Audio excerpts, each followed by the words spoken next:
Bari ba ku wani sirri na ayatul kursi don mutuncin annabin rahama. Idan aka samu mutum bai da lafiya yana kwance baya iya komai ko ya kai shekara 10 a kwance inda yana numfashi, ko kuma mutum yana fama da ciwon kai, ko kuma mutum yana fama da faduwar gaba, ko kuma mutum yana fama da ciwon zuciya, ko mutum yana fama da ciwon shuga, ko mutum yana fama da ciwon hanta, ko mutum yana fama da wani ciwo a cikin jikinsa, in dai ciwo ne zan baka wannan sirri na ayatul kursi wanda wallahi alazim in ji annabi ita ce aya wacce ta fi kowace aya a cikin alkur'ani. Na rantse maka da Allah malam, idan ka rike wannan aikin in dai rashin lafiya ce to babu kai babu ita insha Allah tabaraka wa ta'ala, sai dai in ta ajali ce. Abin da ake yi shine za a samu ruwa, Allah ya sa a ce ruwan na zamzam, domin shi yana da albarka sosai a cikinsa fiye da kowane ruwa. Shi ma shafa'un ne in ji manzon Allah, alma'u zamzam shafa.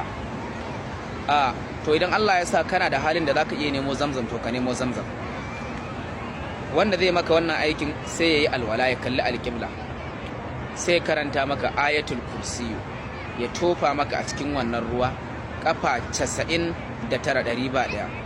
To ta ɗayan sai ya cikata da Fatiha wacce ita ce ummul kitab, ita ce mamar alqur'ani.